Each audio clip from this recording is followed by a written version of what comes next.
सबसे बड़ा ग्राम सभा। बस्तर के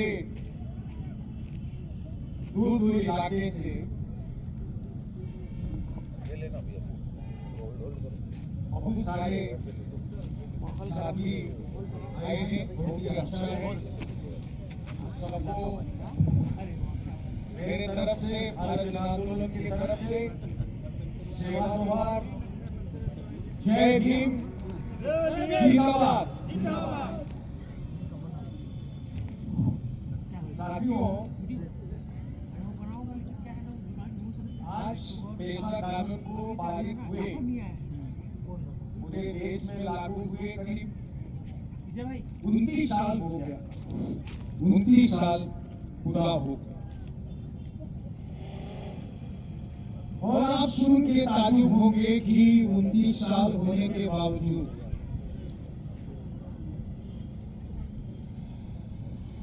पेशा कानून अभी तक भारत में किसी प्रदेश में लागू नहीं हुआ। ध्यान से सुनिएगा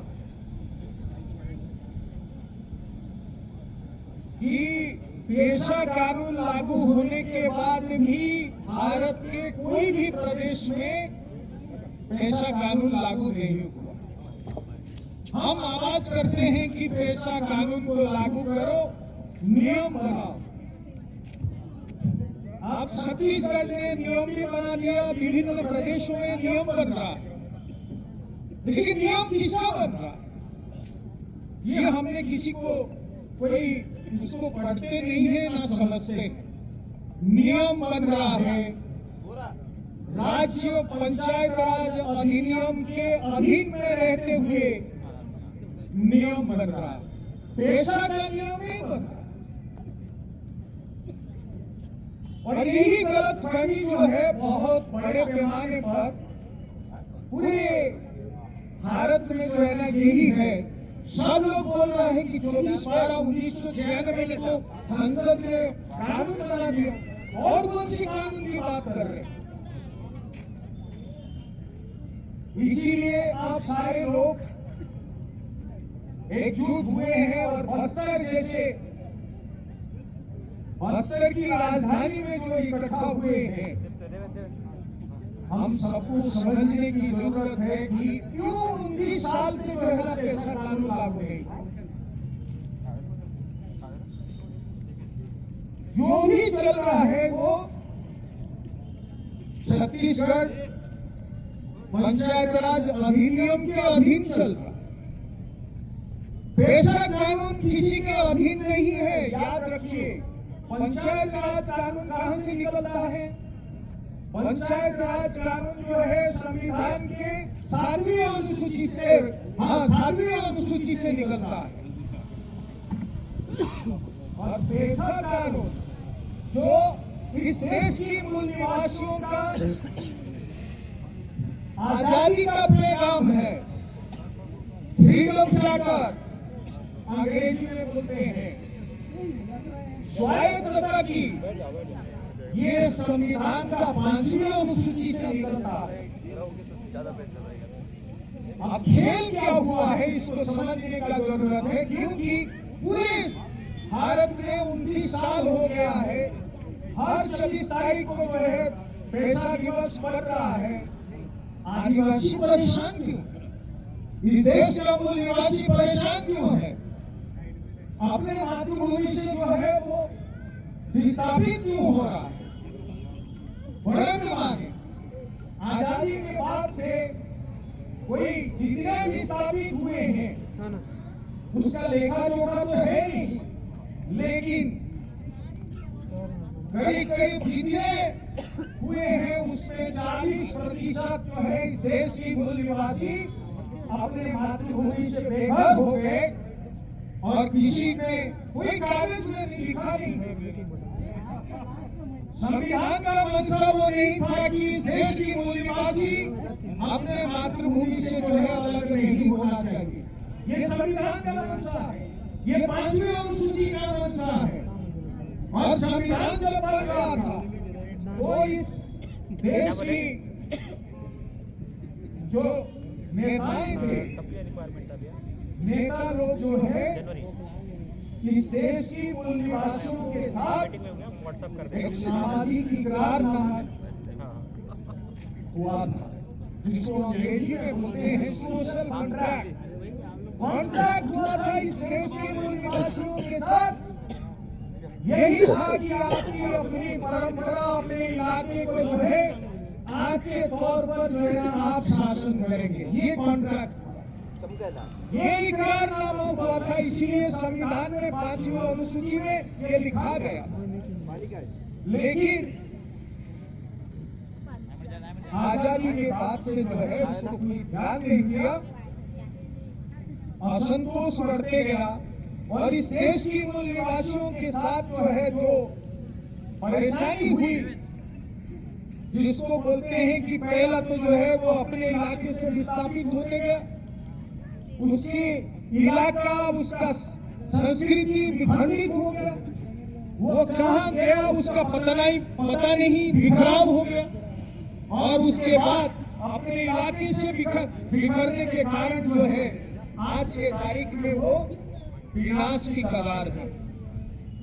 तो इस देश की मूल निवासियों के साथ जो हुआ है वो क्या हुआ? विस्थापन, विखंडन, बिखराव और विनाश, और यही सिलसिला चलेगा। तो जैसे उत्तर अमेरिका में मूल निवासी आज पूरी तरह से खत्म हो चुके हैं, जो उनका इलाका था, और आज तो जहां है उनको कुछ पिंजरे जैसे जो है ना छोटे इलाके में सीमित कर दिए। वही हालत शायद हम जगेंगे नहीं, समझेंगे नहीं, तो भारत की मूल निवासियों के साथ वही होने वाला।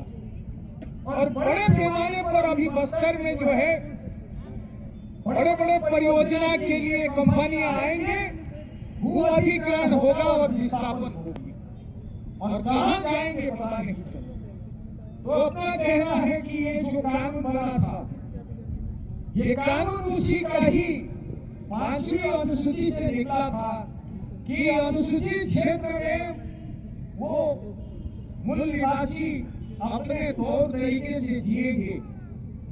इसीलिए क्योंकि आजादी के पहले जो है वो इस देश की मूल निवासी आजाद था,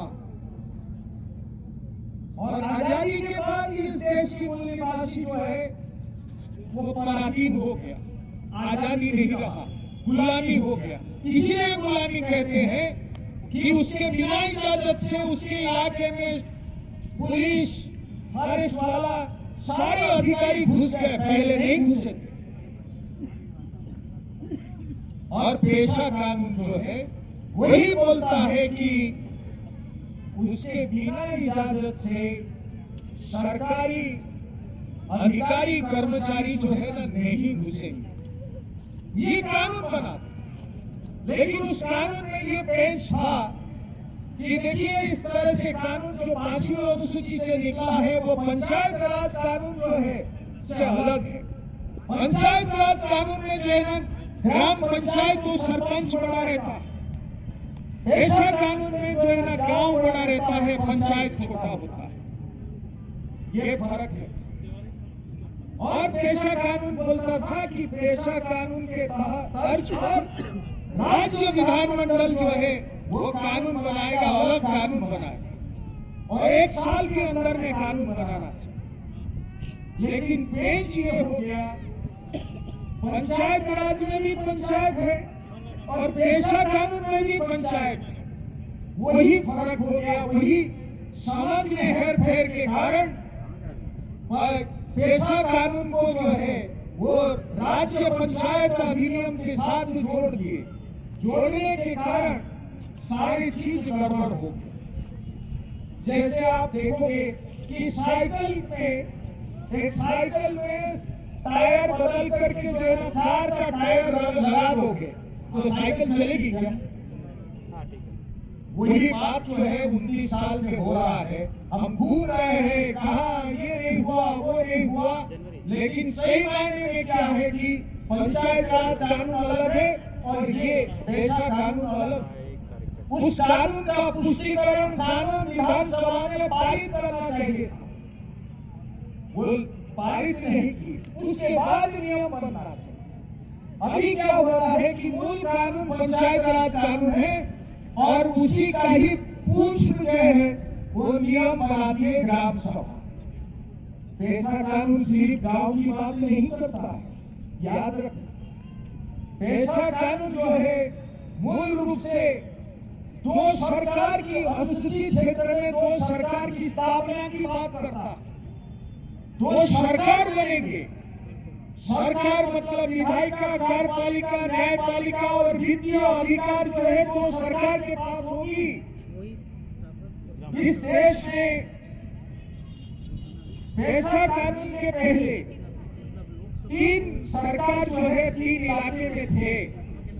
पहला जो है ना संघीय सरकार जो दिल्ली सरकार है, और राज्य सरकार, और उत्तर पूर्वी क्षेत्र में जो इलाका है कुछ आदिवासियों के इलाका है, वहां 87 जिला परिषद के नाम से जो है ना एक सरकार है। 24/12/1996 के बाद भारत की संसद ने यह कहा कि पूरे 5वीं अनुसूची के इलाके में जहां आदिवासी रहता है, अनुसूचित क्षेत्र है, वहां दो सरकार की स्थापना होना चाहिए। इसलिए धारा 4 कानून को देखिएगा, धारा 4 गांव में जो है वो सरकार की बात कहा है। वो सिर्फ ये ग्राम सभा नहीं कि जो कि सचिव उसको चलाएगा, वो सरकार है। आपको सरकार की ताकत देनी चाहिए, अभी तक ये बात उठे। दूसरी बात, 4 9 को पढ़िएगा। 4 9 बोलता है कि जिला स्तर में 87 जिला परिषद होना चाहिए, मतलब हर जिले में जो है जिला सरकार होगी। सरकार मतलब विधायिका, कार्यपालिका, न्यायपालिका और वित्तीय अधिकार होगा। वो कहाँ है? जब तक ये नहीं होगा तब तक आप 87 हो ही नहीं सकते, क्योंकि आपके इलाके पर आपका अधिकार नहीं होगा। तो कैसे होगा? आपके पास जो है वित्तीय अधिकार नहीं होगा, आप कर्मचारियों को जो है ना नियुक्ति नहीं दे सकते, तो कैसे सरकार बनेगी? अब ये चीज सरकार बनने की बात, और सरकार जो है ना कानून बनाएगा, क्योंकि विधायिका की पावर वही 4 गांव में लिखा है कि आदिवासी अपने गांव की जो पारंपरिक सीमा है उस सीमा के अंदर में आने वाला सारे संसाधन का मालिक जो है ना ग्राम सभा है, उसके सहमति के बिना वो कोई भी चीज हस्तांतरित नहीं होना चाहिए। लेकिन बड़े पैमाने पर आप देख लीजिए, अनुसूचित क्षेत्र में जो है संसाधन, जंगल, जमीन, सारी चीज जो है हस्तांतरित हो रहा है और लोग खरीद करके जो है ना ले जा रहे हैं या हड़प रहे हैं। ये गलत है। और न्यायपालिका जो होगा वो न्यायपालिका की न्याय होगा, ये जो सरकारी न्यायपालिका है, आपके हर जिला में जिला कोर्ट है या आपके सब डिवीजन में जो है ना कोर्ट रहता है, उससे अलग हटकर हर गांव में जो है ना कोर्ट होगा।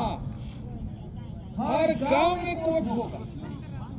जो पारंपरिक जो झगड़ा निपटार करने की जो व्यवस्था थी उसका स्थापना होना जरूरी है। मैं कुछ साल पहले जो है ना मेघालय गया था और मेघालय में जो है ना यही व्यवस्था है।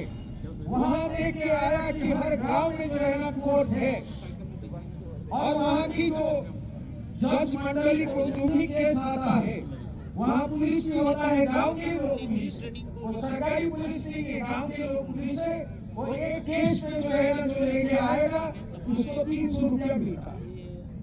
और जो जूरी बैठता है, जूरी एक जज नहीं, जूरी बैठता है, वो जूरी को जो है 700 रुपया मिलता है।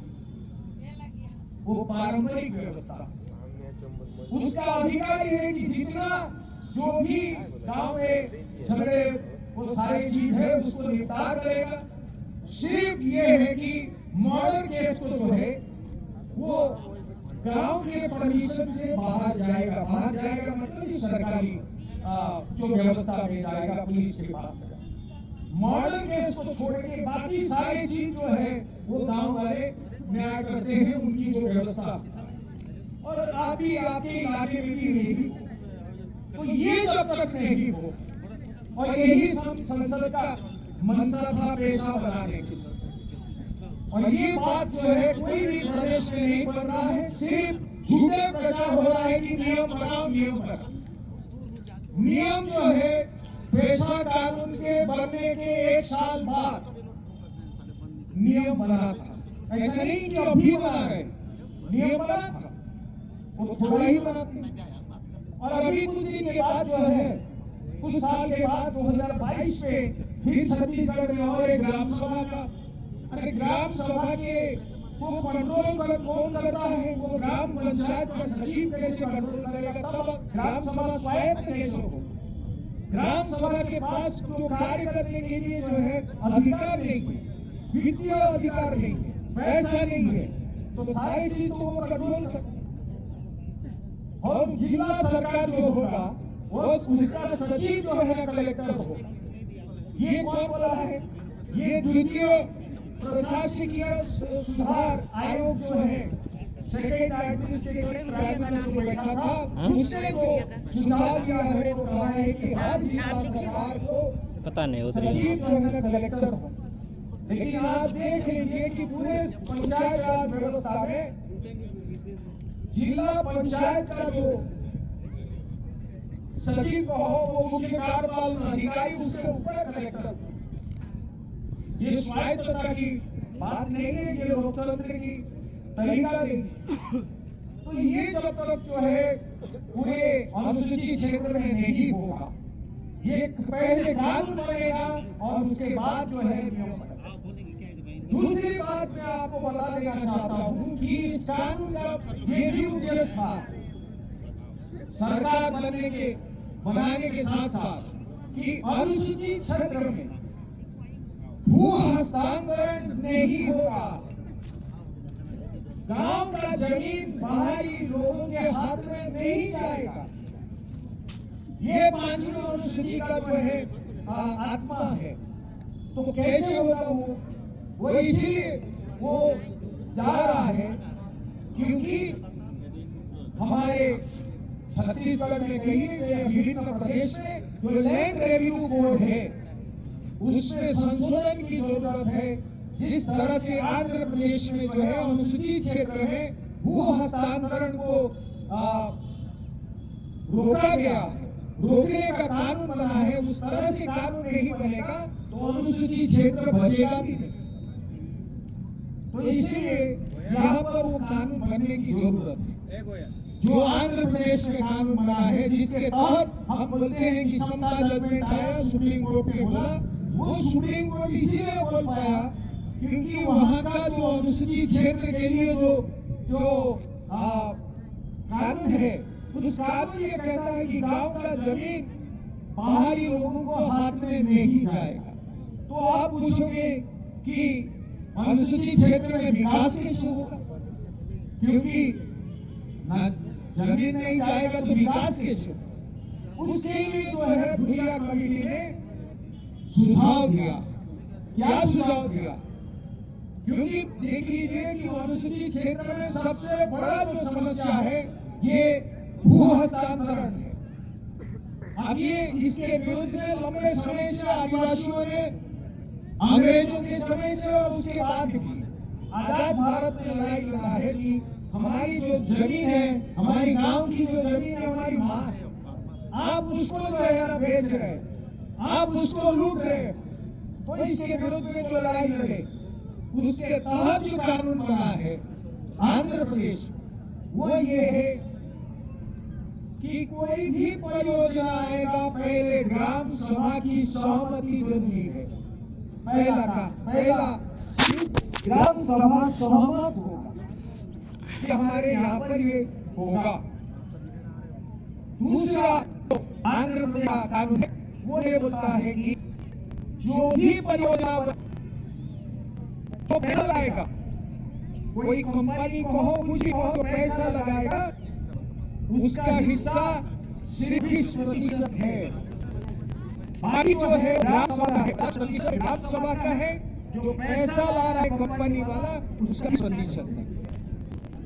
चौथा चीज यह है कि कोई भी व्यक्ति वो आजीविका से जो है उसका जो जीने की आदत है उससे वो विस्थापित नहीं होगा। उसका अर्थ यह है कि उसका जमीन गया तो उसको आजीविका के लिए जो है ना पूरा देना पड़ेगा। इसके बाद जो है कोई विकल्प आ सकता है। आज क्या हो रहा है?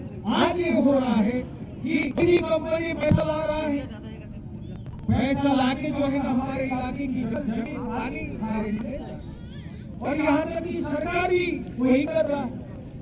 5वीं अनुसूची भी कहता है और आंध्र प्रदेश के कानून बोलता है कि अनुसूचित क्षेत्र में राज्य सरकार का उसमें ज्यादा जो है राज्य सरकार जमीन का मालिक नहीं है। वो ग्राम सभा को बिना पूछ के जो है वो कुछ कर ही नहीं सकता। तो ये जो है ये पेशा कानून है, और पेशा कानून के तहत हमारे यहाँ पर बस्तर में पहले छत्तीसगढ़ की विधानसभा जो है ना उसको पारित करे। वो पारित करने के बाद उसका नियम बनेगा, और ये जो 2 सरकार होंगे, हर जिले में जिला सरकार और हर गांव में गांव सरकार, ये बनने के बाद हम सारे लोगों को जो है ना बस्तर वासियों को या जिला के रहने वाले लोगों को रायपुर जाने की जरूरत नहीं, क्योंकि रायपुर उसके बाद कोई भी कानून पास करेगा तो आपके जिला की जो सुशी जिला परिषद वो उससे सहमति नहीं दिया तो लागू नहीं होगा। ये जो है पेशा कानून है। इसीलिए हम ये जो समझदारी को लेते हुए ये बात उठनी चाहिए कि छत्तीसगढ़ सरकार अनुसूचित क्षेत्र में पहले जो है जो पंचायत राज कानून अधिनियम है उसको खारिज करो। खारिज करके जो है आप पेशा कानून का जो है वो पहले बनाओ और पारित करो। पेशा कानून यहाँ लागू होना चाहिए। मध्य प्रदेश छत्तीसगढ़ पंचायत राज कानून जो है नहीं लागू होना चाहिए, उसके बाद नियम। ये पहला। दूसरा चीज है कि उस कानून में ये होना चाहिए कि हर जिले में जिला सरकार और हर गांव में गांव सरकार को जो है कानून में ताकत दे के बनाओ और अधिकृत करो। तीसरी चीज ये है कि पूरे अनुसूचित क्षेत्र में जमीन की जो हस्तांतरण हो रहा है उसको रोकने के लिए आंध्र प्रदेश की जो कानून है उसके तर्ज पर छत्तीसगढ़ का भू राजस्व बोर्ड को संशोधन करते हुए ये कानून को बोलो कि अनुसूचित क्षेत्र में भू हस्तांतरण नहीं होगा। चौथा चीज ये है कि इस इलाके में आप देखोगे, मैंने घुमा अंबिकापुर में जो कोर्ट है वो उनके डिस्ट्रिक्ट जज ने एक बात बोला, उसका ऑर्डर ये था जिसका विरुद्ध में अभी बिलासपुर हाईकोर्ट में वो केस चल रहा है। उसने लिख दिया है कि सरगुजा की जो अंबिकापुर इलाका है वो 5वीं अनुसूची इलाका है ही नहीं, तो यहाँ पर भू हस्तांतरण हो सकता है, ऐसे जजमेंट। तो इसीलिए हमारा कहना है कि इस इलाके में जो भी आएगा तो पहले जो है ना ये पेशा कानून से वो ट्रेंड होके आना चाहिए, और अनुसूचित क्षेत्र में जो है ना लोक सेवा आयोग अलग बनाओ, और इस इलाके में स्थानीय लोगों का आरक्षण जो है 80% सुनिश्चित करो, तभी जाके जो है ना ये इलाका बचेगा। 100% को जो है ना आंध्र प्रदेश में हुआ था, वो कानून बना था, लेकिन उसको जो है सुप्रीम कोर्ट ने खारिज किया संविधान बेंच ने। तो इसीलिए आज की तारीख में हम लोग ये बात कह रहे हैं कि कम से कम 80% जो है स्थानीय नौकरी में स्थानीय लोगों को जो है रिजर्वेशन देना ही पड़ेगा। तो ये बात को जो है कानून बनाना पड़ेगा, जिसको विधानसभा, और सबसे बड़ा चीज है कि अनुसूचित क्षेत्र में वो जितने सारे कानून आप बना रहे हो उसका संकलित करके जो है वो रखो, ताकि सारे अधिकारी और कर्मचारी उसी को पढ़े। नहीं तो वो क्या करते हैं कि अनुसूचित क्षेत्र में उनका नौकरी है लेकिन वो पढ़ाई करते हैं गैर अनुसूचित सामान्य इलाके की कानून को जो है ना पढ़ाई करते हैं, क्योंकि जानकारी नहीं है उसका ये नहीं है। तो इसीलिए ये आज की पेशा दिवस में ये संकल्प लेके हम ये बात को जो है ना उठाए और जगह जगह इस बात को ये करते हुए पूरे बस्तर में सहमति बने कि पेशा कानून को लागू करना चाहिए। मैं आपको ये भी बता देना चाहता हूँ, काफी कठिन है जो हम कह रहे हैं, इतना सरल नहीं है कि कर देगा जो है ना राज्य सरकार, क्योंकि सबकी नजर जो है अनुसूचित क्षेत्र पर है। अब ये कानून बनेगा तो लूट जो है ना नहीं हो सकता है। इसलिए देखिए लद्दाख में जो आदिवासियों ने संघर्ष कर रहे हैं वो क्या बोल रहे हैं कि वहां पर जो है ना 187 जिला परिषद बनाओ, वो उनका नारा है। सरकार अभी तक जो है उनको बोला सरकार ने, है ना, मैंने संघीय सरकार भारत सरकार उनको बोला है कि आप ड्राफ्ट दो, वो ड्राफ्ट बना के दे भी दिए, अब उस पर चर्चा ही नहीं हो रहा। क्यों? क्योंकि जो खदान है वो सारी चीज है वो 187 जिला परिषद की बिना अनुमति से नहीं मिलेगी किसी को। भारत सरकार की डिपार्टमेंट मिनिस्ट्री भी चाहेंगे तो नहीं हो सकता बिना सहमति से। तो इसीलिए वो कानून जो है लाना, तो इसीलिए बड़ा लंबा लड़ना पड़ेगा। ये लंबा लड़ते हुए पेशा कानून पारित हुआ था और आज 29 साल के बाद जो है फिर उस संघर्ष उस आंदोलन के रास्ते में हमको चलना पड़ेगा। इसके लिए तैयारी रहना और साथ गांव-गांव में इस बात को होना चाहिए और बस्तर के हर जिले में वो कानून जब बनेगा हर जिले में गांव सरकार और जिला सरकार की जो है ना वो बात उठनी चाहिए। और लास्ट में मैं आपको ये बता देना चाहता हूँ कि 187 जिला सरकार तब हो सकता है। आज देखिए अनुसूचित क्षेत्र को जो है विखंडित करने में जो आदिवासी का इलाका था, है ना, उसको तोड़ने में जो है वो सारे सरकार लगे हुए ताकि ये कमजोर हो जाए। इसीलिए ये आवाज भी उठना चाहिए आज पेशा दिवस पर कि जिला जो बना रहे हो वो जिला सरकार जो बनेगा वो आदिवासी बाहुल्य होगा कि नहीं होगा, क्योंकि अनुसूचित क्षेत्र में संविधान की मंशा यही है कि अनुसूचित क्षेत्र हर समय आदिवासी बाहुल्य रहना चाहिए।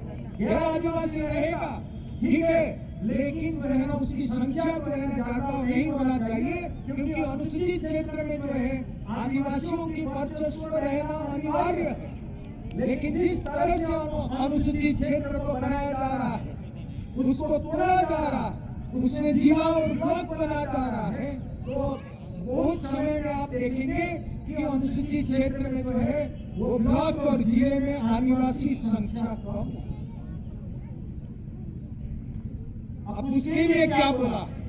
उसके लिए जो है 2002 में अनुसूचित क्षेत्र और अनुसूचित जनजाति आयोग जो माननीय दिलीप सिंह भुरिया जी की अध्यक्षता में बना था, उसने जो सिफारिश दिया है वो सिफारिश दिया है कि 1961 में 61 की जनगणना में जिस गांव में 40% आदिवासी थे उस सारे गांव को जोड़ते हुए जो है ना नया जिला बनाओ, नया ब्लॉक बनाओ जहां पर आदिवासी बहुतांश में होंगे। और आज जो है ना अनुसूचित क्षेत्र का जो है आदिवासी की संख्या कम हो रहा है। पलायन एक कारण हो सकता है, लेकिन उससे सबसे बड़ा जो है विस्थापन हो रहा है और बाहरी लोगों की जो है ना जबरदस्त जो है वो घुसपैठ हो रहा है। और वो जब तक नहीं होगा आपका जिला सरकार नहीं हो सकता। तो इसीलिए ये सारे डिमांड को लेते हुए जो हम आगे बढ़ेंगे और इस देश का मूल निवासी आगे बढ़ेगा, तो सही मायने में जो है आजादी मिलेगी।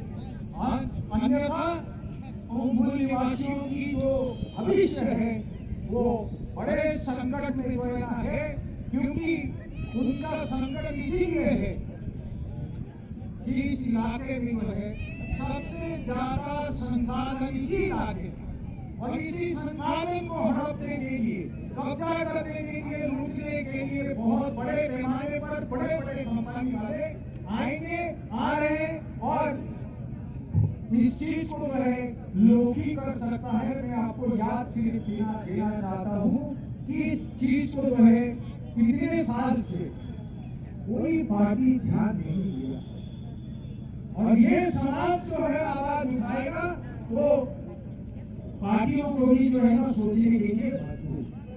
तो इसीलिए मैं आज की पेशा दिवस पर ये स्पष्ट करना चाहता था कि पेशा कितना महत्वपूर्ण है और पेशा जो है अभी तक कहीं भी लागू नहीं हुआ है और गलत फहमी इतने बड़े पैमाने पर है कि पंचायत राज कानून का नियम को ही थोड़ा सा बदलते हुए जो है लागू कर रहे हैं। ये बिल्कुल पेशा नहीं है। ये जो है जिसको बोलते हैं कि मतलब प्योर चीज है ही नहीं है, मिलावट चीज है और मिलावट से जो है आदिवासी और मूल निवासी परेशान होंगे ही और इसको बदलने का जरूरत है। तो साथियों, मैं इतने आपको बात को रखते हुए, क्योंकि समय बहुत हो गया है, लोग जो है दूर दूर जाएंगे और इस बात को आगे भी बढ़ना चाहिए। इसीलिए आप लोग सिर्फ इसको एक ही गीत के लिए जो है इसको पालन मत करिए, उसको हर समाज में बात होनी चाहिए ताकि एकजुट होकर अनुसूचित क्षेत्र को बचाना है और अनुसूचित क्षेत्र बचेगा नहीं तो संस्कृति बचेगा नहीं, आदिवासी भी बचेगा नहीं, मूल निवासी बचेंगे नहीं।